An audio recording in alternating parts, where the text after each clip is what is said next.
அனைவருக்கும் வணக்கம். உங்கள் கிருஷப் அகாடமியிலிருந்து வினிதா. இந்த வீடியோவில் நம்ம நவம்பர் 4, 5, 6, 7 இந்த 4 டேக்கான கரண்ட் அவர்ஸ் பார்க்க போகிறோம். ஃபஸ்ட்டு ஒன் பாருங்கள், ரொம்ப ஒரு முக்கியமான மெயின்ஸ் இன்ஃபர்மேஷன். தொகுதி மறுவரையறை அப்படின்னு சொல்லுவாங்க. இப்போ இந்த தொகுதி மறுவரையறை அப்படின்னா எப்படி அந்த தொகுதியை பிரிப்பாங்க அப்படின்னு பார்த்தீங்கன்னா, மக்கள் தொகை பேஸ்டில் தான் என்ன பண்ணுவாங்கன்னா தொகுதி மறுவரையை பண்ணுவாங்க. அங்கே மக்கள் தொகை இவ்வளோ மக்கள் தொகை இருந்தால் இது ஒரு தொகுதி அப்படிங்கிற மாதிரி என்ன பண்ணுவாங்கன்னா பிரிப்பாங்க. இப்போ நமக்கு லோக்சபா எலெக்ஷன் நடக்குது. நம்ம இதிலிருந்து லோக்சபா எலெக்ஷனுக்கு தமிழ்நாட்டிலேருந்து பார்த்திங்கன்னா 39 தொகுதிகள் அப்படின்னு சொல்கிறாங்க. பார்த்திங்களா, எதை பேஸ் பண்ணி அப்போ பார்த்திங்கன்னா ஸ்டேட்டுக்கு மாறுது. பார்த்திங்களா, தொகுதிகள் நம்ம படிச்சிருப்போம் இல்லைங்களா, ஒவ்வொரு ஸ்டேட்டுக்கு ஒவ்வொரு தொகுதிகள் இருக்கும். அது எதை பேஸ் பண்ணி பிரிக்கிறாங்கன்னா மக்கள் தொகையை பேஸ் பண்ணி தான் பிரிக்கிறாங்க. இப்போ இதில் சின்ன சின்ன இம்பார்ட்டன்ட் பாயிண்ட்ஸ்லாம் கொடுத்துருக்காங்க பாருங்கள். 1971 மக்கள் தொகை சென்சஸ் எடுத்திருப்பாங்க. பார்த்திங்களா, 10 வருஷத்துக்கு ஒரு தடவை என்ன பண்ணுவாங்க, சென்சஸ் எடுப்பாங்க. அப்போ அந்த மக்கள் தொகை அடிப்படையில் தான் மாநிலங்களுக்கு நிதி கொடுக்கப்படுது. அப்போ மக்கள் தொகைக்கு ஏற்ற மாதிரி தான் அப்போ ஒவ்வொரு மாநிலங்களுக்கும் நிதி கொடுக்குறாங்க. பார்த்திங்களா, அந்த நிதி தொகை என்னவாக இருக்கும், வேறுபாடாக தான் இருக்கும். ஏன், இது என்ன காரணம் அப்படின்னா ஒவ்வொரு ஸ்டேட்டில் ஒவ்வொரு மக்கள் தொகை இருக்காங்க. அதனால் மாநிலங்களுக்கு எப்படி நிதி கொடுத்துட்டு இருந்தாங்க அப்படின்னா 1971 எடுத்த சென்சஸை பேஸ் பண்ணி தான் என்ன கொடுத்துருக்காங்க, நிதி கொடுத்துட்ருக்காங்க. அப்போ 2017 என்ன பண்ணுறாங்கன்னா 15வது நிதி ஆணையம் வருது. இப்போ நமக்கு 16வது நிதி ஆணையம் இப்போ நடைமுறையில் இருக்குது. 15வது நிதி ஆணையம் என்ன சொல்லியிருப்பாங்கன்னா, நம்ம என்ன பண்ணிக்கலாம், 2011 சென்சஸை பேஸ் பண்ணி நம்ம என்ன பண்ணிக்கலாம்னா எடுத்துக்கலாம் அப்படின்னு சொல்லியிருப்பாங்க. அப்போ ரீசெண்டாக என்ன இதுவோ அந்த சென்சஸ் வச்சு நம்ம எடுத்துக்கலாம், அதாவது நிதி கொடுக்கலாம் அப்படிங்கிற மாதிரி சொல்லியிருப்பாங்க. அப்போ 2023 தான் இப்போ நமக்கு என்னதுங்க 16வது நிதி ஆணையம் இப்போ ஸ்டார்ட் பண்ணியிருப்பாங்க இல்லைங்களா, அதாவது அமைச்சிருப்பாங்க. அந்த நிதி ஆணையத்தில் எந்த சென்சஸை வச்சு நம்ம நிதியை பகிர்ந்தளிக்கலாம் அப்படிங்கிற மாதிரி எதுவுமே சொல்லவே இல்லை. புரிஞ்சுதுங்களா, அதை தான் இந்த இடத்துல சொல்லியிருப்பாங்க. இப்போ இந்த நிதி பகிர்ந்தளிப்பு கூட எதை பேஸ் பண்ணி தான் கொடுக்குறாங்க, மக்கள் தொகை பேஸ் பண்ணி தான் கொடுக்குறாங்க அப்படிங்கிற மாதிரி சொல்லியிருப்பாங்க. அதே மாதிரி தொகுதி மறுவரையறையும் எதை பேஸ் பண்ணி இது பண்ணுறாங்கன்னா பிரிக்கிறாங்கன்னா மக்கள் தொகை அடிப்படையில் தான் பிரிக்கிறாங்கன்னு சொல்கிறாங்க. இப்போ இந்த 1976 இந்திரா காந்தி அவர்களுடைய பீரியடு நமக்கு தெரியும். ஓகேங்களா, அப்போ தான் அந்த எமர்ஜென்சி இது ஆரம்பித்து அந்த 1976 என்ன பண்ணியிருப்பாங்கன்னா இந்த தொகுதி மறுவரையறை அப்போ பண்ணாமல் 25 வருஷம் கழிச்சுக்கு என்ன பண்ணிக்கலாம் அப்படின்னா தொகுதி மறுவரையை பண்ணிக்கலாம் அப்படின்னு சொல்லிட்டு ஒரு 25 வருஷம் தள்ளி போட்டிருப்பாங்க. அதுக்கப்புறம் 2001 யார் வர்றாங்கன்னா வாஜ்பாய் கவர்மெண்ட்டு. அப்போ அவங்களும் என்ன பண்ணுறாங்கன்னா இன்னொரு 25 வருஷத்துக்கு இந்த தொகுதி மறுவரையறையை தள்ளி போடுறாங்க. இப்போ நமக்கு அப்படின்னு பார்த்தா இப்போ 2026 நம்ம என்ன பண்ணணும், கண்டிப்பாக மக்களவை தொகுதியை என்ன பண்ணியிருக்கணும், மறுவரையறை பண்ணியிருக்கணும். ஆனால் அதுக்கான ப்ராசஸ் இப்போவே ஸ்டார்ட் பண்ணாதான். இப்போவே பார்த்திங்கன்னா 2024 கடைசி வந்துட்டோம். இன்னும் ஒரு வருஷம் இப்போ ஸ்டார்ட் பண்ணால் மட்டும்தான் 2026 நம்ம என்ன பண்ண முடியும், ஃபுல்லாக கம்ப்ளீட்டாக முடிக்க முடியும். ஓகேங்க, அதுக்கான நியூஸ் தான் இதை கொடுத்துருக்காங்க. அதுக்கப்புறம் பார்த்திங்கன்னா இப்போது இதில் ஒரு பிரச்சனை என்ன அப்படின்னா நிறைய ஸ்டேட்ஸ் அதாவது மக்கள் தொகை அடிப்படையில் இந்த தொகுதி மறுவரையை பண்ண வேண்டாம் அப்படிங்கிற மாதிரி சொல்கிறாங்க. ஏன் அப்படின்னா பாப்புலேஷன் குறைஞ்சிருந்தது அப்படின்னா அந்த இடத்துல அதுக்கு தகுந்த மாதிரி தொகுதிகளுடைய எண்ணிக்கையும் குறையலாம். சில இடத்துல பாப்புலேஷன் அதிகமாக இருக்கும், அவங்களுக்கு என்ன ஆகும், சீட்டு எம்பி சீட்டு என்னவாக இருக்கும், அதிகமாக இருக்கும் அங்கே. அதனால் இது ஒரு இஷ்யூவாக போயிட்டுருக்கு. ஓகேங்களா, அதனால் இதை பற்றி நியூஸ் இங்கே கொடுத்துருப்பாங்க. இதை பற்றி ஃபர்தரான நியூஸை நீங்கள் நியூஸை ரீட் பண்ண தான் நம்ம தெரிஞ்சுக்க முடியும். ஓகேங்களா, இப்போ இதில் ஒரு சின்ன இன்ஃபர்மேஷன் கொடுத்துருக்காங்க. என்னன்னு பார்த்தீங்கன்னா மக்கள் தொகை அடர்த்தின்னு என்னதுங்க, ஒரு ஸ்கொயர் மீட்டரில் எவ்வளோ பேர் இருக்காங்களோ அதுதான் நம்ம என்ன சொல்லுவோம், மக்கள் தொகை அடர்த்தின்னு சொல்லுவோம். அதில் பார்த்திங்கன்னா ஆஸ்திரேலியா பார்த்திங்கன்னா ஒரு ஸ்கொயர் மீட்டருக்கு ஸ்கொயர் கிலோமீட்டருக்கு எவ்வளோ பேர் இருக்காங்க, 3. ரஷ்யாவில் பார்த்திங்கன்னா ஒரு ஸ்கொயர் கிலோமீட்டருக்கு 8.5. அமெரிக்காவில் பார்த்திங்கன்னா ஒரு ஸ்கொயர் கிலோமீட்டருக்கு 38 பேர் இருக்காங்க. இதெல்லாம் பாருங்கள் ஓரளவுக்கு கம்மியாக இருக்கா. இப்போ சீனா பாருங்கள், சீனா கூட பாருங்கள் மக்கள் தொகை அடர்த்தியில் ஒரு ஸ்கொயர் கிலோமீட்டருக்கு 151. பிரிட்டன் பார்த்திங்கன்னா ஒரு ஸ்கொயர் கிலோமீட்டருக்கு 286. அப்போ நம்மளது பாருங்கள் லீடிங். இந்தியா தான் பார்த்திங்கன்னா ஒரு ஸ்கொயர் கிலோமீட்டருக்கு 488 பேர். இதெல்லாம் ஃபேக்சுவல் இன்ஃபர்மேஷன், இதை பார்த்து வச்சுக்கோங்க. ஓகேங்களா, இது நமக்கு ப்ரிலிம்ஸில் கேட்கலாம். ஓகேங்களா, அதாவது நமக்கும் சீனாவுக்கு வந்து நம்ம பாப்புலேஷன் சீனா அதிகமாக இப்போ கொஞ்சம் நம்ம அவங்கள வந்து முன்னாடி வந்துட்டோம். ஆனால் இருந்தாலும் மக்கள் தொகை அடர்த்தி பேசிஸில் பார்க்கும் பொழுது நம்ம என்னவா இருக்கோம், லீடிங்காக இருக்கோம் அப்படிங்கிற மாதிரி. இப்போ பாப்புலேஷன்லையுமே நம்ம லீடிங்கில் தான் இருக்கும். ஓகேங்களா, கொஞ்சம் ஒரு சின்ன சேஞ்சு தான் இருக்கிற மாதிரி சொல்லியிருப்பாங்க. அப்போ மக்கள் தொகை அடர்த்தியில் அவங்கள விட நம்ம அதிகமாக தான் இருக்கோம் அப்படிங்கிற மாதிரி இந்த இன்ஃபர்மேஷன்லாம் நீங்கள் தெரிஞ்சுக்கணும். அதுக்கப்புறம் முன்னாடி பாருங்கள், உணவு உற்பத்தியிலையும் வந்து தன்னிறைவு அடைஞ்சிருக்கிறோமா கேட்டால் அடைஞ்சிருக்கிறோன்னு சொல்கிறோம். ஆனால் இருந்தாலுமே பார்த்திங்கன்னா ஒரு 23 கோடி பேர் வந்து பட்டியலில் தான் இருக்கோம் அப்படிங்கிற மாதிரி சொல்லியிருப்பாங்க. இதெல்லாம் வந்து டோட்டலாக ஓவராலாக வந்து இது நீங்கள் மெயின்ஸுக்கு இந்த பாயிண்டெல்லாம் வந்து யூஸ் பண்ணிக்கலாம். ஓகேங்களா, எப்போ வந்து இந்த மக்களவை தொகுதி மறுவரையறை அப்படின்னா என்னன்னு நீங்கள் தெரிஞ்சுக்கணும். ஓகேங்களா, அதாவது இந்த எந்த வருஷத்தில் வந்து தள்ளி வச்சாங்க, 25 வருஷத்துக்கு தள்ளி வச்சாங்க. மறுபடியும் 2001 வாஜ்பாய் கவர்மெண்ட்டும் என்ன பண்ணாங்க, 25 வருஷம் தள்ளி வச்சாங்க. இந்த மாதிரி இன்ஃபர்மேஷன்லாம் பார்த்து வச்சுக்கோங்க. ஓகேங்களா. அடுத்தது பாருங்கள், காசநோய். காசநோய் பார்த்திங்கன்னா 2015 to 2023 எவ்வளோ குறைஞ்சிருக்குன்னு சொல்கிறாங்கன்னா, இதையும் நீங்கள் எதுக்கு இந்த குறைஞ்சிருக்கு அதிகமாக இருக்குது அதெல்லாம் நம்ம படிக்கிறோம் பார்த்திங்களா, இதெல்லாம் நீங்கள் மெயின்ஸுக்கு யூஸ் பண்ணிக்கலாம். ஓகேங்களா, 17.7% வந்து குறைஞ்சிருக்கு.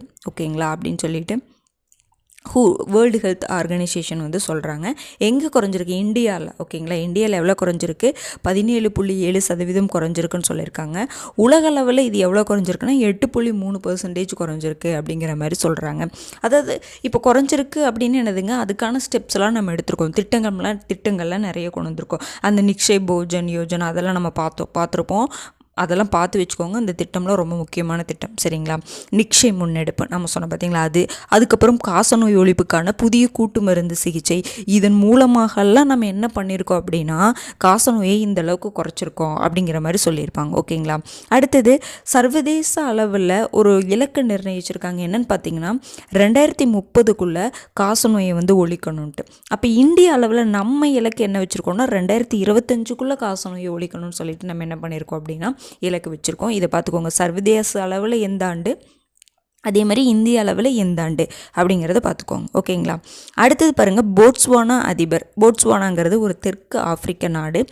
இந்த நாட்டுக்கான அதிபரை யார் தேர்ந்தெடுக்கப்பட்டிருக்காங்கன்னு பார்த்தீங்கன்னா டுமா போகோ. இந்த தேர்தலில் அந்த அதிபர் பக்கத்தில் நம்ம சொன்ன எந்த கண்ட்ரியோடைய அதிபராகட்டும் பிரதமராகட்டும் தேர்வு செய்யப்பட்டாங்கன்னா அவங்க பேர் கண்டிப்பாக பார்த்து வச்சுக்கோங்க, டுமா போகோ. அடுத்தது பாருங்கள், வெப்ப அலை பேரிடர். நம்ம முன்னாடியே பார்த்தது தான். நம்ம தமிழ்நாடு கவர்மெண்ட்டு வெப்ப அலையை ஒரு பேரிடரை என்ன பண்ணியிருக்காங்க அப்படின்னா அறிவிச்சிருக்காங்க. அப்போ அறிவிச்சிட்டு என்ன பேரிடரை அறிவித்தாங்க அப்படின்னா கண்டிப்பாக அதுக்கு என்ன கொடுக்கணும், நிவாரணம் கொடுக்கணும். அப்போ என்ன பண்ணியிருக்காங்க, 4 லட்சம் நிவாரணம் கொடுக்குறதா சொல்லியிருப்பாங்க நம்ம தமிழ்நாடு கவர்மெண்ட்டு. அதுக்கப்புறம் ஒரு முக்கியமான இன்ஃபர்மேஷன் பாருங்கள், வெப்பத்துடன் காற்றில் ஈரப்பதம் இருக்கும். இப்போ வெப்பம் மட்டும் இல்லாமல் இப்போ நம்ம வந்து உணர்ந்துட்டு தான் இருப்போம். இப்போ வெப்பமும் இருக்கும், அதே மாதிரி காற்றில் ஈரப்பதம் இருக்கும். அதை நம்ம என்ன சொல்லுவோம்னா ஈரக்குமிழ் வெப்பநிலைன்னு சொல்லுவோம். அது வந்து எவ்வளோ இருக்கணும் அப்படின்னா 35 degree Celsius World Economic Forum வந்து சொல்லியிருப்பாங்க. சரிங்களா.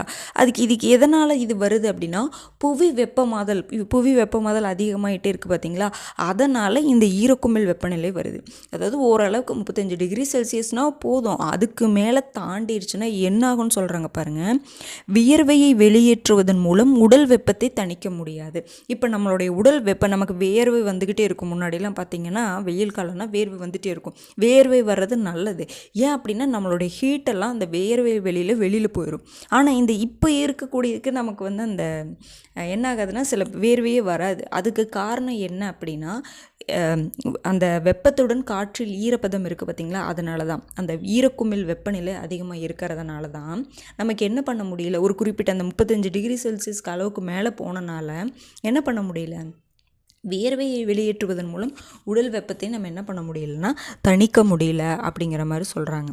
புரிஞ்சுதுங்களா. ரொம்ப முக்கியமான ஒரு இன்ஃபர்மேஷனுங்க. இந்த 35 டிகிரி செல்சியஸுங்கிறத பேஸ், அதை ஞாபகம் வச்சுக்கோங்க. ஈரக்குமிழ் வெப்பநிலைன்னா என்னன்னு தெரிஞ்சு வச்சுக்கோங்க. ஓகேங்களா. அடுத்தது பாருங்கள், அமெரிக்க அதிபர் தேர்தல் வந்து நடைபெற்றிருக்கும். அதில் பார்த்திங்கன்னா ஜனநாயக கட்சி வேட்பாளராக யார் நின்றிருப்பாங்க, கமலா ஹாரிஸும். குடியரசுக் கட்சி வேட்பாளராக யாருங்க, டொனால்ட் ட்ரம்ப் வந்து நின்றிருப்பாங்க. ஓகேங்களா. அங்கே பார்த்தீங்கன்னா இப்போ யார் ஜெயிச்சிருப்பாங்க அப்படின்னா குடியரசுக் கட்சி வேட்பாளர் டொனால்ட் ட்ரம்ப் வந்து வின் பண்ணியிருப்பாங்க. அதாவது அங்கே ஜனநாயக கட்சி, குடியரசுக் கட்சி 2 பார்ட்டி சிஸ்டம் தான் அங்கே அப்படிங்கிற மாதிரி. இதெல்லாம் வந்து நீங்கள் படிச்சிருப்பீங்க சின்ன சின்ன கிளாஸில், அதெல்லாம் பார்த்து வச்சுக்கோங்க. அப்போ இங்கே ஒரு முக்கியமான இன்ஃபர்மேஷன் பாருங்கள். இங்கே நமக்கு எலெக்ஷன் நடத்துறது யாருங்க? இந்திய தேர்தல் ஆணையம் வந்து நடத்துகிறாங்க. அதாவது பிரைம் மினிஸ்டர் எலெக்ஷன் ஆகட்டும், அதாவது மக்களவை எலெக்ஷன் ஆகட்டும், அதுக்கப்புறம் பார்த்திங்கன்னா பிரசிடென்ட் எலெக்ஷன், இதெல்லாம் பார்த்திங்கன்னா இந்திய தேர்தல் ஆணையம் வந்து நடத்துகிறாங்க. ஆனால் அங்கே தேர்தல் ஆணையமே கிடையாது. அமெரிக்காவில் தேர்தல் ஆணையமே இல்லை. அங்கே மாகாண அரசுகள் தான் வந்து தேர்தலாம் நடத்துகிறதா சொல்கிறாங்க. ஓகேங்களா? அங்கே வந்து 50 மாகாணங்கள் இருக்குது. இதெல்லாம் சும்மா ஜென்ரலாக பார்த்து வச்சுக்கோங்க. எப்படி வந்து இன்னொரு கண்ட்ரீஸில் வந்து எந்த மாதிரி எலெக்ஷன் நடக்குது அப்படிங்கிறது தெரிஞ்சு வச்சுக்கோங்க. இது ஒரு நாலேஜ் பேஸ்டாக தெரிஞ்சுக்கலாம். நம்ம இப்போ கம்பேர் பண்ணி கூட கேட்கலாங்க. மெயின்ஸ்லாம் கொஷின் பார்த்திங்களா, நமக்கும் அவங்களுக்கு என்ன, இப்படி இருந்தால் இதாக இருக்குமா, பெஸ்ட்டாக இருக்குமா அப்படிங்கிற மாதிரிலாம் சில கொஷின்ஸ் நம்ம கேட்கலாம். அதனால் சும்மா ஜென்ரலாக தெரிஞ்சு வச்சுக்கோங்க. ஏன் அப்படின்னா இந்த டைம் வந்து நிறையா கண்ட்ரீஸில் வந்து எலெக்ஷன் நடக்குது. ஆனால் அமெரிக்க அதிபர் எலெக்ஷன் அப்படிங்கிறது ஒரு முக்கியமான ஒரு இன்ஃபர்மேஷன். பாருங்கள், 50 மாகாணங்கள் 2 அவையில் நடக்குது பாருங்கள். ஹவுஸ் ஆஃப் ரெப்ரசன்டேட்டிவ்ஸ் அப்படிங்கிறது உறுப்பினர் அவைன்னு சொல்லுவாங்க, இல்லைன்னா என்ன சொல்லுவாங்க, கீழவைன்னு சொல்லுவாங்க. அங்கே வந்து உறுப்பினர்கள் எப்படி தேர்ந்தெடுக்கிறாங்கன்னா மக்கள் தொகைக்கு ஏற்ப உறுப்பினர்கள். அடுத்தது 2வது பார்த்திங்கன்னா செனட் அல்லது மேலவைன்னு சொல்கிறாங்க. அங்கே என்ன இருக்கும் அப்படி, இப்போ நமக்கு எப்படி கீழவை மேலவை இருக்கா, அது மாதிரி அங்கேயும் இருக்குன்னு சொல்கிறாங்க. பார்த்துக்கோங்க. மேலவை எப்படி இருக்குன்னா ஒவ்வொரு மாகாணத்தில் ரெண்டு உறுப்பினர்கள் எடுப்பாங்க. அப்போ 50 மாகாணங்கள் இருக்கா, அப்போ 100 உறுப்பினர்கள் அந்த மாதிரி. ஓகேங்களா? இந்த இடத்துல எப்படின்னா மக்கள் தொகையும் பரப்பும் வந்து கணக்கில் கிடையாது அப்படிங்கிற மாதிரி சொல்கிறாங்க. இதெல்லாம் ஜென்ரலாக தெரிஞ்சு வச்சுக்கோங்க. ஏன்னா நான் முன்னாடியே சொன்ன மாதிரி தான் மற்ற கண்ட்ரிஸோடைய எலெக்ஷன் ப்ராசஸும் எப்படி இருக்குது அப்படிங்கிறது ஒரு ஓவராலாக தெரிஞ்சு வச்சுக்கோங்க, போதுமானது. ஓகேங்களா? அடுத்தது பாருங்கள், அங்கே வந்து தேர்வர் குழு இருக்கும். இதன் மூலமாலாம் வந்து எலெக்ஷன் நடக்கும். இதை பற்றி அந்த எலெக்ஷனை பற்றி டீப்பாகவே நல்லாவே கொடுத்துருப்பாங்க. உங்களுக்கு அதிகமாக தெரிஞ்சுக்கணும் அப்படின்னா அந்த நியூஸை நல்லா படிங்க. எப்படிலாம் வந்து வாக்கு எண்ணிக்கை இருக்குது அப்படிங்கிற மாதிரி நீங்கள் தெரிஞ்சுக்கலாம். ஏன்னா இங்கே இருக்கிறத விட அங்கே கொஞ்சம் டோட்டலாக வேறு மாதிரி தான் இருக்கும். அமெரிக்க அதிபர் எலெக்ஷன் வந்து டோட்டலாக வேறு மாதிரி தான் இருக்கும். பாருங்கள். அடுத்தது பாருங்கள், அமெரிக்காவின் காப்பு வரி. இது என்னென்னா, நம்ம இப்போ அவங்க என்ன சொல்ல, இறக்குமதின்னு சொல்லலாம், இறக்குமதி வரின்னு சொல்லலாம். இப்போ அவங்க வெளிநாட்டிலேருந்து அமெரிக்காவுக்கு ஏதாவது வந்து பொருளை இறக்குமதி பண்ணுறாங்கன்னா அதை என்ன பண்ணுறாங்க அப்படின்னா அதிகப்படுத்துகிறதா சொல்கிறாங்க. ஏன்னா டொனால்ட் ட்ரம்ப் வந்தார் அப்படின்னா அதிகப்படுத்துவாங்க அப்படிங்கிற மாதிரி சொல்கிறாங்க. ஏன் அப்படின்னா எதற்காக, அங்கே இருக்கக்கூடிய அரசின் வருவாயை பெருக்குதல் மற்றும் உள்நாட்டு நிறுவனங்களை பாதுகாக்க இந்த காப்பு வரியை வந்து அவர் விதிப்பார் அப்படிங்கிற மாதிரி சொல்கிறாங்க. அது உண்மைதாங்க. நம்மளே என்ன பண்ணுறோம், நம்ம நாட்டில் இருக்கக்கூடிய பொருட்களை வாங்கணும், சுதேசி அப்படின்னு சொல்கிற மாதிரி நம்ம நாட்டில் உற்பத்தி செஞ்சு நம்ம நாட்டு பொருட்களை வாங்கணும் அப்படிங்கிற மாதிரி நம்ம சொல்கிறோம். எல்லாருமே அப்படித்தானே. அப்போ தான் அந்த கண்ட்ரியில் இருக்கக்கூடிய என்ன பண்ண முடியும், அவங்களுடைய நிறுவனங்களை பாதுகாக்க முடியும். அங்கே இருக்கக்கூடிய அந்த கவர்மெண்ட்டோடைய வருவாய் என்ன பண்ண முடியும், அதிகரிக்க முடியும். அது ஒரு இதுதான். சரிங்களா? அதனால் அதாவது குளோபலைசேஷன் இப்போ நம்ம வந்துட்டோம். சரிங்களா? உலகமயமாதல்னு வணிகம் ஆயிடுச்சு. ஆனால் இருந்தாலும் என்ன பண்ணுறாங்க அப்படின்னா இது டொனால்ட் ட்ரம்ப் வரும்பொழுது இதெல்லாம் கண்டிப்பாக விதிப்பாங்க அப்படிங்கிற மாதிரி சில இன்ஃபர்மேஷன் கொடுத்துருப்பாங்க. ஏன்னா அப்போ தான் இப்போ நம்மளும் அப்படி தான் ஃபுல்லாகவே எல்லாமே வந்து இறக்குமதி பண்ணிகிட்டு இருந்தோம் அப்படின்னா நம்மளுடைய கவர்மெண்ட்டோடைய வருவாயை அதிகரிக்க முடியாது. அப்போ இந்த மாதிரிலாம் வந்து என்னென்னலாம் ஸ்டெப்ஸ் எடுக்க போகிறாங்க அப்படிங்கிறத நம்ம பார்க்கணும். ஓகேங்களா? ஏன்னா இப்போ வந்து அவங்க இந்த காப்பு வரியை வந்து வச்சாங்க அப்படின்னா நமக்கு இந்தியாக்கிட்ட இருந்து அமெரிக்கா வந்து அதிகமாக இறக்குமதி பண்ணிட்டு தான் இருக்காங்க, நம்மக்கிட்ட வந்து வாங்கிட்டு தான் இருக்காங்க. நமக்கும் அவங்களுக்கு வந்து வணிகம் நல்லா தான் போயிட்டுருக்கு. அப்போ இந்த காப்பு வரி விதிக்கும் பொழுது நம்ம என்ன பண்ணுவோம், பாதிக்கப்படுவோம்.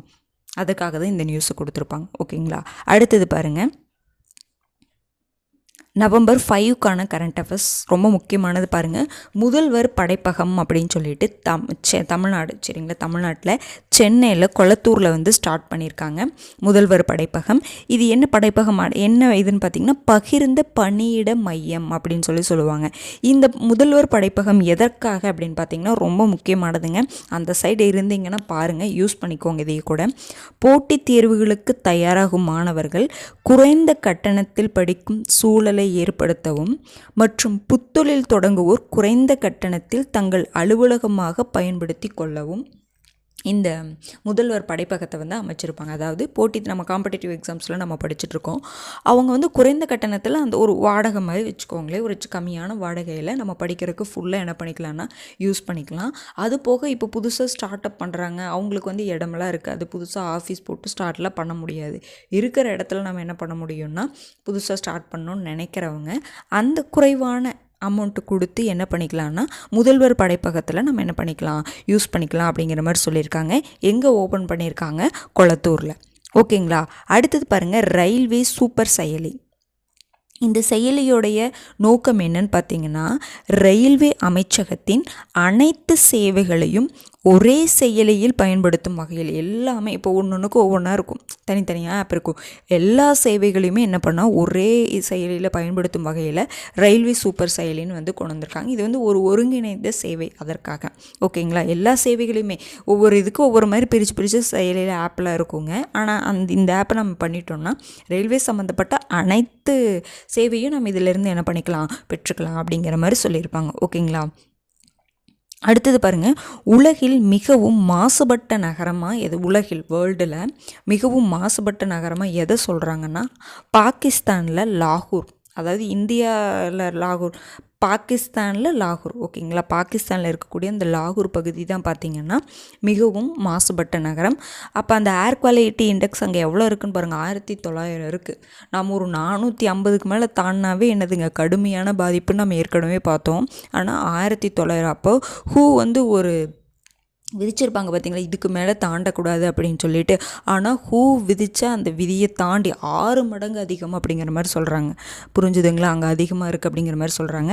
இதற்கு காரணம் நிறையவே இருக்குது, நம்மளும் ஒரு விதத்தில் காரணம் தான். அதாவது அவங்க இப்போ கூட ரீசெண்டாக இந்த இஷ்யூ போயிருக்கும் இந்தியாவில், அந்த பஞ்சாப் ஹரியானா. இப்போ நம்ம முன்னாடியே பார்த்தோம் பார்த்தீங்களா, டெல்லியில் வந்து பஞ்சாப் ஹரியானாவில் அந்த பயிர்களெல்லாம் வந்து என்ன பண்ணோம் விளைவிச்சதுக்கப்புறம் என்ன பண்ணுறதுன்னா அந்த விவசாய கழிவுகளை எரிக்கிறதுனால அதில் வரக்கூடிய புகையினால் டெல்லியில் வந்து காற்று மாசு அதிகமாகுதுன்னு பார்த்தோம் இல்லைங்களா. அதில் டெல்லியை விட அதிகமாக பாதிக்கப்படக்கூடிய பகுதி எதுன்னு பார்த்தீங்கன்னா பாகிஸ்தானில் இருக்கக்கூடிய இந்த லாகூர் பகுதியும் தான். புரிஞ்சுதுங்களா. அதான் சொல்லியிருப்பாங்க இந்தியாவுடைய கிழக்கு புற காற்றால். அப்போ அந்த காற்று என்ன பண்ணும் அப்படின்னா அந்த பொல்யூஷனோடு சேர்த்து என்ன பண்ணிடும், அங்கே அந்த பக்கம் போயிடும் அப்படிங்கிற மாதிரி, லாகூருக்கும் சேர்த்து போகும் அப்படிங்கிற மாதிரி சொல்லியிருப்பாங்க. அதுக்கு ஏதாவது ஒரு ஸ்டெப் எடுத்திருக்காங்களான்னு கேட்டாங்கன்னா ரிக்ஷாக்கள் இயக்குவதற்கு வந்து தடை விதிச்சிருக்காங்க. ஓகேங்களா. அப்போ நம்மளும் பாதிக்கப்படுறோம், இன்னொரு கண்ட்ரியும் வந்து இதனால் வந்து என்ன பண்ணுறாங்க பாதிக்கப்படுறாங்க. ஓகேங்களா. அடுத்தது பாருங்கள், இதுக்காக கூட பேச்சுவார்த்தை நடத்துவதற்காக கூட இந்தியாவும் பாகிஸ்தானும் வந்து பிளான் பண்ணியிருப்பாங்க. ஓகேங்களா.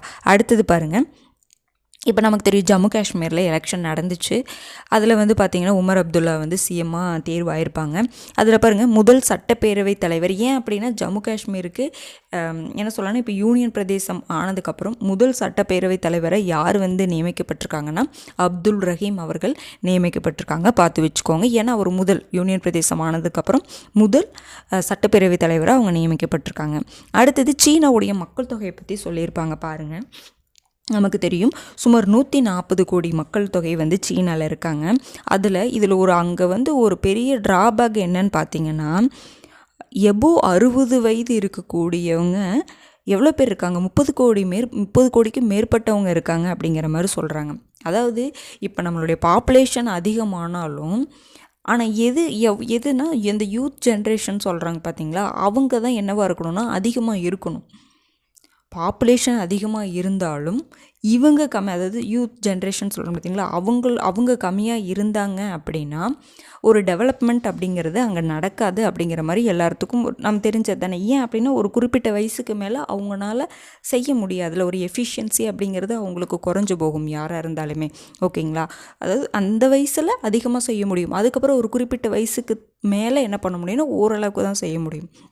அப்போ அப்படிங்கும் பொழுது அங்கே 60 வயதுக்கு மேற்பட்டவர்கள் 30 கோடிக்கு மேற்பட்டவர்கள் இருக்காங்க. எவ்வளோதான் பாப்புலேஷன் அதிகமாக இருந்தாலும் இப்படி இருக்குது அப்படிங்கிற மாதிரி சொல்கிறாங்க. இது 2035 40 கோடியாகவும் 2050 50 கோடியாகவும் அதிகரிக்கும் அப்படிங்கிற மாதிரி சொல்லியிருக்காங்க. அப்புறம் என்ன சொல்லியிருக்காங்கன்னா 65 வயசுக்கு மேற்பட்டவர்கள் 14% அப்படிங்கிற மாதிரி சொல்லியிருக்காங்க. அப்போ அதனால் அவங்க பார்த்திங்கன்னா இப்போ என்ன சொல்லலாம் அப்படின்னா அவங்க வந்து இன்னொருத்தரை டிபெண்ட் பண்ணி தான், முதியோர்கள் அப்படிங்கும் பொழுது ஓரளவுக்கு அங்கங்கே பார்த்திங்கன்னா இன்னொருத்தரை டிபெண்ட் பண்ணி இருக்கிற மாதிரி சிச்சுவேஷன் தானே இருக்குது. புரிஞ்சுதுங்களா. அப்படிங்கும் பொழுது முதியோர் இல்லத்துடைய தேவை வந்து அதிகமாகிடுச்சு. அப்போ அதற்கு நாம் என்ன பண்ணணும், அவங்கள பார்த்துக்கறக்கு அந்த மாதிரிலாம் வந்து அதிகமாக நம்ம என்ன பண்ண வேண்டியிருக்குன்னா ஸ்டெப்ஸ் எடுக்க வேண்டியிருக்கும். அடுத்தது பாருங்கள், இதுக்காக இப்போ என்ன பண்ணியிருப்பாங்கன்னா, இது எதனால் இப்படி ஆச்சுன்னா, முன்னாடி அவங்க என்ன பண்ணியிருப்பாங்கன்னா, ஒரு குடும்பம் ஒரு குழந்தை, அதாவது பாப்புலேஷன் அதிகமாகிட்டே போயிட்டுருக்குன்னு சொல்லிட்டு ஒரு குடும்பம் ஒரு குழந்தை அப்படிங்கிற மாதிரி அனௌன்ஸ் பண்ணிவிட்டு 2016 என்ன பண்ணியிருப்பாங்கன்னா அதை வந்து தளர்த்தி இருப்பாங்க. அதுக்கு என்ன காரணம் அப்படின்னா, அதாவது அது என்ன சொல்ல, இப்போ நம்ம பார்த்துட்டு இல்லைங்களா, அந்த முதியோர்களுடைய எண்ணிக்கை குழந்தை பிறப்பு குறைஞ்சிட்டே போனாலும் முதியோருடைய எண்ணிக்கை வந்து என்னவாயிட்டே போயிடுச்சுன்னா அதிகமாயிட்டே போயிடுச்சு. அது ஒரு காரணம் சொல்கிறாங்க. ஓகேங்களா, அதனால் அதை வந்து தளர்த்தினாங்க. 2021 என்ன பண்ணியிருக்காங்கன்னா 3 குழந்தை வரை இது பண்ணிக்கலாம் அப்படிங்கிற மாதிரி கூட கொண்டு வந்தாங்க. ஆனாலும் அதில் எந்தவித முன்னேற்றமும் இல்லை அப்படிங்கிற மாதிரி சொல்கிறாங்க. ஓகேங்களா, அதுக்கப்புறம் நிறைய ஸ்டெப்ஸ் எடுத்துட்டாங்க. ஓய்வு பெறும் வயது என்ன பண்ணியிருக்காங்க, ஆண்களுக்கு 60லேருந்து 63 ஆக்கிட்டாங்க. ஏன்னா இவங்க தான் அதிகமாக இருக்காங்க. அப்படிங்கும்பொழுது இந்த இடத்துல பற்றாக்குறை ஏற்படுதில்லை, காலி இடம்லாம் அதிகமாக வருது. அப்போ என்ன பண்ண முடியும், அதனால் ஓய்வு பெறும் வயது 60 to 63ஆகவும் பெண்களுக்கு 55லேருந்து 58ஆகவும் ஆக்கிட்டாங்க. ஓகேங்களா, அடுத்தது இன்னொன்று சொல்கிறாங்க பாருங்கள், வளரும் நாடுகளில் குழந்தைகள் பிறப்பு விகிதம் என்னவாயிட்டு இருக்குன்னா குறைஞ்சிட்டே இருக்குது.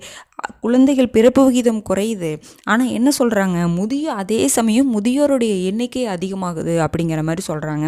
எக்ஸாம்பிள் பார்த்திங்கன்னா பிரிட்டன், ஜப்பான், இட்டாலி, தென்கொரியா, இது எல்லாமே வந்து இதெல்லாம் நீங்கள் எதுக்கு யூஸ் பண்ணிக்கலாம், நான் முன்னாடியே சொன்ன மாதிரி இந்த மாதிரி எல்லாமே வந்து ப்ரிலிம்ஸ் பாயிண்ட் ஆஃப் வியூவில் இருக்காது, மெயின்ஸுக்கும் கேட்பாங்க. அதை நீங்கள் இதில் ப்ரிலிம்ஸுக்கு படிக்கும் பொழுதே இந்த பாயிண்ட்ஸ்லாம் நம்ம என்ன பண்ணிக்கலாம், மெயின்ஸுக்கு யூஸ் பண்ணிக்கலாம். ஓகேங்களா, அடுத்தது பாருங்கள், 2050 இந்தியா மற்றும் ஆப்பிரிக்கா கண்டம் இருக்கக்கூடிய அந்த 8 இந்தியா ஆப்பிரிக்கா கண்டம் இதெல்லாம் சேர்த்து ஒரு 8 நாடுகள் இருக்கக்கூடிய உலகின் மக்கள் தொகையில் அவங்க 50% வந்து இந்த 2 மட்டும் இருப்பாங்கன்னு சொல்கிறாங்க. ஆப்பிரிக்கா கண்டமில் நிறைய நாடுகள் இருக்கும் பார்த்திங்களா, அவங்களும் அப்புறம் இந்தியாவில் இருக்கும். அது எல்லாமே 8 சொல்லப்போனால் ஒரு 8 நாடுகள் வருது. இந்த 8 நாடுகள் சேர்ந்ததில் இந்த 8 நாடுகள் இருப்பாங்க பார்த்திங்களா, அதில் அங்கே இருக்கக்கூடிய மக்கள் தொகை எப்படி இருப்பாங்கன்னு சொல்கிறாங்கன்னா, உலக மக்கள் தொகையில் 50% இங்கே தான் இருப்பாங்கன்னு சொல்கிறாங்க. அப்போ என்ன அர்த்தம், இங்கே தான் வந்து மக்கள் தொகை, இந்தியா வந்து அதிகமான ஒரு மக்கள் தொகை உள்ள ஒரு நாடாக மாறப்போகுது அப்படிங்கிற மாதிரி ஒரு அர்த்தம். ஓகேங்களா, இதெல்லாம் பார்த்து வச்சுக்கோங்க, ரொம்ப முக்கியமானது. அடுத்தது பாருங்கள், November 6-7 முதலாவது ஆசிய புத்த மத உச்சி மாநாடு எங்கே நடந்துச்சுன்னா டெல்லியில் நடந்துச்சு. ரொம்ப முக்கியம், ஏன்னா ஃபஸ்ட்டு ஒரு மாநாடு நடக்குது. எங்கே நடந்துச்சுன்னா டெல்லியில் நடந்துச்சு. இதில் பார்த்திங்கன்னா யார் நடத்துகிறாங்கன்னா மத்திய கலாச்சாரத்துறை மற்றும் சர்வதேச பௌத்த கூட்டமைப்பு, அவங்க தான் அந்த துறை தான் வந்து என்ன பண்ணுறாங்க அப்படின்னா, அந்த துறையும் கலாச்சாரத்துறையும் சர்வதேச பௌத்த கூட்டமைப்பு இணைந்து நடத்துகிறாங்க. ஓகேங்களா, சர்வதேச பௌத்த கூட்டமைப்பு பார்த்துக்கோங்க, இன்டர்நேஷ்னல் லெவலில் இருக்கக்கூடிய ஒரு ஆர்கனைசேஷனும் சேர்ந்து என்ன பண்ணுறாங்கன்னா இதை நடத்துகிறாங்க, பார்த்துக்கோங்க. அடுத்தது பாருங்கள், பிரீத்தி பட்டேல், இவங்க யாருன்னு பார்த்தீங்கன்னா பிரிட்டனின் வெளியுறவுத்துறைக்கான நிழல் அமைச்சராக நியமிக்கப்பட்டிருக்காங்க. ஏன் இவங்களை தெரிஞ்சுக்கணும் அப்படின்னா, இந்திய வம்சாவளியை சார்ந்தவங்க.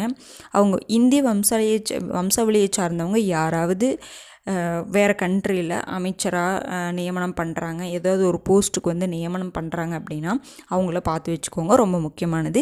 பிரீத்தி பட்டேல் யாருங்க, பிரிட்டனின் வெளியுறவுத்துறைக்கான நிழல் அமைச்சராக நியமிக்கப்பட்டிருக்காங்க. ஓகேங்களா, இது முன்னாடியே பார்த்த இன்ஃபர்மேஷன் தான். பிரதமரின் மருத்துவ காப்பீட்டு திட்டம், இந்த திட்டம் என்னன்னா முன்னாடியே 2018 ஆயுஷ்மான் பாரத் பிரதான் மந்திரி ஜன் ஆரோக்கிய யோஜனா அப்படின்னு சொல்லிட்டு கொண்டு வந்திருப்பாங்க. இந்த திட்டத்துடைய நோக்கம் என்னது, வறுமை கோட்டுக்கு கீழே இருக்கும் குடும்பத்திற்கு 5 லட்சம் வரை, ஒரு வருஷத்துக்கு 5 லட்சம் வரை காப்பீடு கொடுக்கக்கூடிய திட்டம் தான் இந்த திட்டம். சரிங்களா, அப்போ வந்து குறிப்பிட்ட வயதை தான் வந்து மென்ஷன் பண்ணியிருப்பாங்க. இப்போ தற்போது என்ன பண்ணியிருக்காங்க, நம்ம முன்னாடியே பார்த்த நியூஸு, 70 வயது அதற்கு மேற்பட்டவருக்குள்ளும் என்ன கொடுக்குறாங்க அப்படின்னா இந்த திட்டத்தை எக்ஸ்டெண்ட் பண்ணியிருப்பாங்க. அவங்களுக்கும் வந்து காப்பீடு கொடுக்கலாம் அப்படின்னு சொல்லிட்டு எக்ஸ்டெண்ட் பண்ணியிருப்பாங்க. அந்த வயது ரொம்ப முக்கியம். இப்போ எவ்வளோ எக்ஸ்டெண்ட் பண்ணியிருக்காங்க அப்படிங்கிறது ரொம்ப முக்கியம். இந்த திட்டம் எப்போ கொண்டு வந்திருக்காங்க அப்படிங்கிற 2018 கொண்டு வந்தது தான் இப்போ எக்ஸ்டெண்ட் பண்ணியிருக்காங்க. ஓகேங்களா, அதே திட்டத்தின் கீழே எக்ஸ்டெண்ட் பண்ணியிருக்காங்க. அப்போ இந்தியாவில் பாருங்கள், 70 வயதுக்கு மேற்பட்டவர்கள் எத்தனை பேர் இருக்காங்க, 5.3 கோடி பேர். அவங்க எல்லாருமே இதனால் பயனடைவாங்க அப்படிங்கிற மாதிரி சொல்கிறாங்க. ஓகேங்களா, அடுத்தது பாருங்கள், 2036 வந்து ஒலிம்பிக் நடக்கும். அதுக்கு முன்னாடி நடக்கும். நம்ம என்ன பண்ணியிருக்கோம்னா 2036 ஒலிம்பிக் வந்து இந்தியாவில் நடக்கணும் அப்படின்னு சொல்லிட்டு ஒரு விருப்ப கடிதத்தை நம்ம எங்கே இது பண்ணியிருக்கோம்னா, சர்வதேச ஒலிம்பிக் போட்டியின் எதிர்கால போட்டியை நடத்தும் உரிமையை வழங்கும் கமிஷனுக்கு நம்ம வந்து தெரிவிச்சிருக்கோம். நம்மளுடைய விருப்ப கடிதத்தை வந்து கொடுத்துருக்கிறதா சொல்லியிருக்காங்க. ஓகேங்களா? 2036 நம்ம கேட்கலாம், எப்போ எந்த ஆண்டு வந்து இந்தியா வந்து ஒலிம்பிக்கை வந்து இங்கே நடத்துறதுக்கு விருப்ப கடிதம் கொடுத்துருக்காங்க அப்படிங்கிற மாதிரி கொஷின் கேட்கலாம். 2036. ஓகேங்களா? அடுத்தது பாருங்கள், இந்த மாதிரி சர்வதேச அளவிலான போட்டி வேறு கடைசி எப்போ நடந்துச்சுன்னு பார்த்தீங்கன்னா, காமன்வெல்த் போட்டி 2010 இந்தியாவில் நடந்துச்சு. அப்போது ஒரு சர்வதேச அளவிலான போட்டி இங்கே வந்து நடைபெறும் பொழுது அங்கே இருக்கக்கூடிய மக்கள்லாம் இங்கே வருவாங்க. இங்கே இருக்கக்கூடிய அதாவது சுற்றுலாத்துறை இதுலாம் பார்த்திங்கன்னா சுற்றுலாத்துறை மேம்படும். ஓகேங்களா? அந்த டைமில் வரும் பொழுது நம்ம நிறைய தெரிஞ்சுக்குவாங்க. இந்தியாவை பற்றி, அதனுடைய கலாச்சாரம், பண்பாடை பற்றி அவங்க எல்லாமே தெரிஞ்சுக்கணும்னு நினைப்பாங்க. அப்படிங்கும் பொழுது சுற்றுலாத்துறை மேம்படும். நம்ம இந்தியாவுடைய என்ன சொல்லலாம்னா, இந்தியாவுடைய நிறையா விஷயங்கள் வந்து அவங்களுக்கு தெரிய விடும். ஒரு உலக அளவில் ஒரு எப்படி சொல்லலாம் அப்படின்னா, ஒரு உலக அளவில் ஒரு சிறந்த நாடு அப்படிங்கிறத இதன் மூலமாக நம்ம தெரிவிச்சுக்க முடியும் அவங்களுக்கு. அதுக்காக தான் இந்த மாதிரி போட்டிகள்லாம் வந்து நடைபெறுது. ஓகேங்களா? சிறந்த நாடுனா எல்லா விஷயத்துலேயும் நான் சொன்னேன் பார்த்தீங்களா, சுற்றுலாத்துறையில் இங்கே வந்து பார்த்தாங்கன்னா ஸ்போர்ட்ஸில் அவங்க எந்தெந்த அளவுக்குலாம் ஈடுபாடோடு இருக்காங்க, என்னென்னலாம் பண்ணுறாங்க அப்படின்னு கண்டிப்பாக அவங்க வந்து தெரிஞ்சுக்கணும்னு நினைப்பாங்க பார்த்தீங்களா. அப்படிங்கும் பொழுது என்ன ஆகும்னா, நம்ம எதுலாம் வந்து திறமையோடு இருக்கோம் அப்படிங்கிறத நம்ம அந்த இடத்துல தான் நம்ம என்ன பண்ண முடியும்னா எக்ஸ்போஸ் பண்ண முடியும். ஓகேங்களா? அடுத்தது பாருங்கள், ப்ரோஃபோ-3 விண்கலம். ப்ரோஃபோ-3 விண்கலம் என்னன்னு பார்த்தீங்கன்னா, சூரிய ஒளிவட்டத்தை ஆய்வு செய்வதற்காக, அதாவது உலகில் முதல் முறையாக, அதாவது சூரியனை ஆய்வு செய்வதற்காக நம்ம முன்னாடி ஆதித்யா L1 ஓகே தான். இது எதற்கு ஆதித்யா L1 நம்ம அனுப்பிச்சிருப்போம், அது வேறு. இது என்னன்னு பார்த்தீங்கன்னா, அந்த சூரியன் இருக்குது பார்த்திங்கன்னா, அதனுடைய ஒளிவட்டத்தை ஆய்வு செய்வதற்காக உலகில் முதல் முறை நம்ம வந்து அனுப்ப போகிறோம். யாருன்னா ஐரோப்பிய யூனியன் தான். ஐரோப்பிய யூனியனும் நம்ம இந்தியாவும் இணைஞ்சு இது பண்ண போகிறோம். சரிங்களா? அதாவது இந்த ப்ரோஃபோ-3 விண்கலம் அப்படிங்கிறது ஐரோப்பிய யூனியன் என்ன பண்ணுறாங்கன்னா உருவாக்குறாங்க. அப்போ அதற்கான ராக்கெட் நம்ம கொடுக்குறோம். ஓகேங்களா? PSLV XL ராக்கெட் மூலம் இஸ்ரோ வந்து என்ன பண்ணியிருக்காங்க அப்படின்னா அனுப்பிச்சிருக்காங்க. ஓகேங்களா? PSLV XL rocket. ஓகேங்களா? அதாவது பார்த்திங்கன்னா அதுக்கப்புறம் என்ன சொல்கிறாங்கன்னா, இதில் 2 செயற்கைக்கோள்கள் இருக்கும். இணைந்து அது எவ்வளோ மீட்டர் நீளம் சொல்கிறாங்கன்னா 144 மீட்டர். இதுக்கு பேர் என்ன சொல்கிறாங்கன்னா சோலார் கார்னோகிராஃப் அப்படிங்கிற மாதிரி சொல்கிறாங்க. ஓகேங்களா? இது இப்போ பார்த்திங்கன்னா 2023 விண்வெளி கொள்கை வந்து நம்ம இது பண்ணியிருப்போம். அதன் மூலமாக தனியார் துறைக்கு வந்து இந்த விண்வெளித்துறையை ஓப்பன் பண்ணியிருப்போம் அப்படிங்கிற மாதிரி இன்ஃபர்மேஷனில் கொடுத்துருப்பாங்க. பார்த்துக்கோங்க. அடுத்து பார்த்திங்கன்னா, உலக விண்வெளி பொருளாதாரத்தில் இந்தியா வந்து 2% இருக்காங்க. வேர்ல்டு லெவலில் விண்வெளி பொருளாதாரத்தில் இந்தியா வந்து எவ்வளோ பர்சன்டேஜுங்க? 2% அப்படிங்கிற மாதிரி சொல்கிறாங்க. இப்போ பாருங்கள், இது ரொம்ப முக்கியமானதுங்க. இந்த ப்ரோஃபோ-3 விண்கலம் அதை அனுப்ப வந்து போகிறாங்க. ஓகேங்களா? எந்தெந்த நாடும் ஐரோப்பிய யூனியனும் இந்தியாவும் இணைஞ்சு அனுப்ப போகிறாங்க. ஓகேங்களா? பாருங்கள். அடுத்தது இப்போ நம்மளுடைய இலக்கு பார்த்திங்கன்னா, இந்தியாவுடைய இலக்கு பார்த்திங்கன்னா, இதை நம்ம அடிக்கடி பார்த்துருப்போம். 2035 விண்வெளி மையம் அமைக்கணும், ஸ்பேஸில் விண்வெளி மையம் அமைக்கணும்னு ஒரு டார்கெட் வச்சுருக்கோம். அதுக்கப்புறம் 2040 நிலவில் முதல் இந்திய வீரரை தரையிறக்க வேணும் அப்படின்னு சொல்லிட்டு ஒரு இலக்கை வந்து நிர்ணயிச்சிருக்கோம். இந்த பாயிண்ட்ஸ்லாம் நீங்கள் மெயின்ஸுக்கு இது பண்ணிக்கலாம்.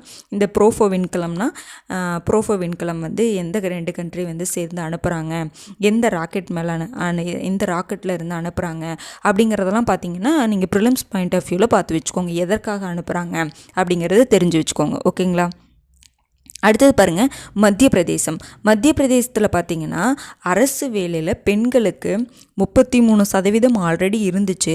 இப்போ 35% என்ன பண்ண போகிறாங்க அப்படின்னா இன்க்ரீஸ் பண்ணுறதுக்கு ஒப்புதல் தெரிவிச்சிருக்காங்க அப்படிங்கிற மாதிரி சொல்கிறாங்க. இதெல்லாம் நீங்கள் பெண்கள் முன்னேற்றம் சம்மந்தமானது ஏதாவது கேட்டாங்கன்னா இந்த மாதிரி இடஒதுக்கீடெலாம் இருக்குது, இந்தந்த ஸ்டேட்டில் வந்து இப்படிலாம் இருக்குது அப்படின்னு சொல்லிட்டு நம்ம என்ன பண்ணலான்னா, இந்தந்த ஸ்டேட்டில் வந்து இந்தந்த ஸ்கீம்ஸ்லாம் கொண்டு வந்தாங்க பெண்களுக்காக, அவங்க இதெல்லாம் நீங்கள் வந்து எழுதலாம். ஓகேங்களா? பார்த்துக்கோங்க. அடுத்தது பாருங்கள், காற்று மாசு. நம்ம முன்னாடியே பார்த்தோம், உலக அளவில் காற்று மாசு மிகுந்த நகரமாக பார்த்திங்கன்னா லாகூர் பார்த்தோம். இப்போ வந்து இந்தியா அளவில் மட்டும் எரிசக்தி மற்றும் சுத்தமான காற்று ஆராய்ச்சி மையம் வந்து ஆய்வு செஞ்சுருக்காங்க. அதில் என்ன சொல்கிறாங்கன்னா, அக்டோபர் மந்த்தை மட்டும் எடுத்திருக்காங்க. மிகவும் காற்று மாசு உள்ள முதல் 10 நகரங்களில் ஃபஸ்ட்டு பார்த்திங்கன்னா டெல்லி தான் இருக்குது. ரெண்டாவது காசியாபாத், மூணாவது பார்த்திங்கன்னா முசாஃபர் நகர். டெல்லி ஃபஸ்ட்டு பிளேஸில் இருக்குது. நம்ம முன்னாடியே பார்த்தோம்ல, கடைசியாக அந்த அக்டோபரில் அந்த தீபாவளிக்கு அப்புறம் பார்த்திங்கன்னா அடுத்த நாளே வந்து தீபாவளி அன்றைக்குமே அதிகமாகிடுச்சு. அதிகமாக தான் இருந்துச்சு, பட்டாசு வெடிச்சதுக்கப்புறம் இன்னும் அதிகமாகிடுச்சு அப்படிங்கிற மாதிரி நம்ம பார்த்தோம். பார்த்துக்கோங்க. அடுத்ததுங்க ஒரு முக்கியமான திட்டம், பிரதமரின் வித்யாலக்ஷ்மி திட்டம். வித்யாலக்ஷ்மி அப்படின்னா கல்வி சம்மந்தமான, வித்யா அப்படின்னாவே நம்ம தெரிஞ்சுக்கணும். ஓகேங்களா? கல்வி சம்மந்தமான ஒரு திட்டம்.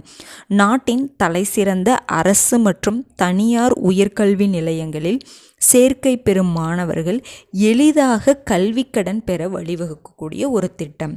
அதாவது நாட்டில் இருக்கக்கூடிய அரசு மற்றும் தனியார் உயர்கல்வி நிலையங்கள்லாம் இருக்கும் பார்த்தீங்களா, ஐஐடின்னு சொல்கிறோம். அந்த மாதிரி உயர்கல்வி நிலையங்களில் சேர்க்கை பெறணும் மாணவர்கள் வந்து சேர்க்கை பெறுவதற்காக. ஏன்னா அங்கே அதாவது என்ன சொல்ல, ஃபீஸ்லாம் அதிகமாக இருக்கும்.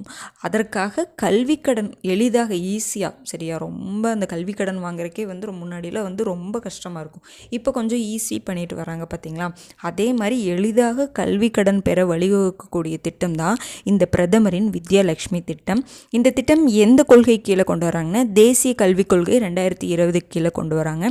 இது இன்னொரு முக்கிய எளிதாக கடனளிக்கும் திட்டம் அப்படின்னா பாருங்கள், முற்றிலும் என்ன தான் எண்ம முறையில் டிஜிட்டலாக நம்ம என்ன பண்ணலாம், ஆன்லைன்லேயே நம்ம என்ன பண்ணிக்கலாம், அப்ளை பண்ணிக்கலாம். அந்த மாதிரி ஒரு இதில் கொண்டு வராங்க. ரொம்ப ஒரு முக்கியமானது, பார்த்து வச்சுக்கோங்க. அடுத்தது அமெரிக்க அதிபர், குடியரசுக் கட்சி, ஜனநாயக கட்சி சார்பாக பார்த்திங்கன்னா கமலா ஹாரிஸ் நின்றுப்பாங்க. குடியரசுக் கட்சி சார்பாக டொனால்ட் ட்ரம்ப் நின்றுப்பாங்க. யார் வின் பண்ணியிருப்பாங்கன்னா டொனால்ட் ட்ரம்ப் வந்து வின் பண்ணியிருப்பாங்க. அவர் பார்த்திங்கன்னா அமெரிக்காவுடைய ஒரு 47வது அதிபராக வந்து என்ன பண்ணியிருப்பாங்க, தேர்ந்தெடுக்கப்பட்டிருப்பார். இவர் அதாவது இந்த எலெக்ஷன் அமெரிக்காவில், நம்மளதுலாம் பார்த்திங்கன்னா 5 வருஷத்துக்கு ஒரு தடவை எலெக்ஷன் அப்படின்னா, அமெரிக்காவில் 4 வருஷத்துக்கு ஒரு தடவை பார்த்திங்களா அதிபர் தேர்தல் 4 வருஷத்துக்கு ஒரு தடவை நடக்குது. ஓகேங்களா?